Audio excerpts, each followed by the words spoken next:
Assalamualaikum warahmatullahi wabarakatuh. Today we will be presenting a case study about Ahvaz, one of the most polluted city in Iran. This presentation is part of our PUDK KBI 2025 project. And it's prepared by myself, Alia Zukrifa, and my friends Aisa Dwana Rostam. Our presentation is based on a journal titled with investigation of a role of Southwestern Asia, thus even on urban air pollution, a case study of Ahvaz, a highly polluted city. It was written by Mehdi Hamidi and College, and it published in Scientific Reports on July 2025. What is the source of air pollution? Based on this journal, Ahvaz suffer from severe air pollution, mainly due to dust storm. These storms are driven by climate change, recurrent drought, and poor water management. Most of the dust originated from Iraq, Iran, and Kuwait, and then travels long distance across the Middle East. Ahvaz, being densely populated city in southwestern Iran, is one of the worst affected. The pollutant is PM2.5 and PM10. The main pollutants that affect Ahvaz are particulate matter PM2.5 and PM10. PM2.5 refers to very fine particles that are less than 2.5 micrometers in size, while PM10 are slightly larger particles up to 10 micrometers. Both of these pollutants are extremely harmful for human health and the environment.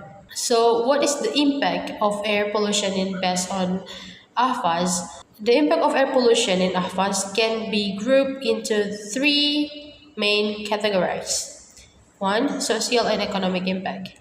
Air pollution leads to shutdown of organization and industries, disrupt power supply system, reduce visibility, and even interrupts ground and air transportation. Health impact exposure to PM10 is linked to higher mortality rates, with around 630 deaths reported each year between 2009 and 2014. It also increases the risk of cardiovascular and respiratory diseases and cause irreversible effect on residents' health. Next is environmental impact. Dust particles often contain heavy metals which pollute the air and accumulate in the environment. Over time, this causes long-term environmental damage. That's all for me. Thank you. Okay, I'm Aisha Donarosum, and now I will present about the wind rows in the journal. So, the wind row shows the distribution of wind direction and speeds at the location. The longest bar points towards the direction where the wind most frequently comes from. In this case, wind mainly blows from the west, west-northwest, and the northwest direction, with smaller contributions from the south, southeast, and the other sectors. The colors indicate the wind speed ranges. Most winds are in the 4 to 6 kt in the cyan and 7 to 10 kt in the yellow categories, with occasional stronger winds above the 10 kt. The circle labels 2%, 4%, 6%, etc. show the frequency of occurrence with the westward directions reaching over 14%. Additionally, calm conditions with no significant wind account to 20.3% of the total observations.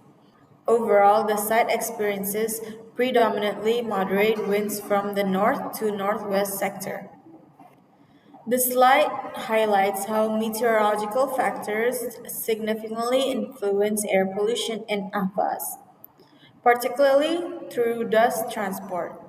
It shows that diurnal PM10 levels peak around noon when wind speeds are highest, pointing to a strong contribution from natural dust sources.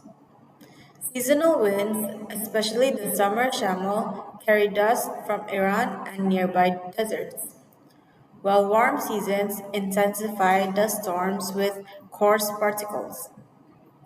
Rising temperatures and arid conditions further worsen dust emissions, and low visibility marks severe dust events. Overall, wind and weather patterns play a critical role in shaping pollution levels in the region.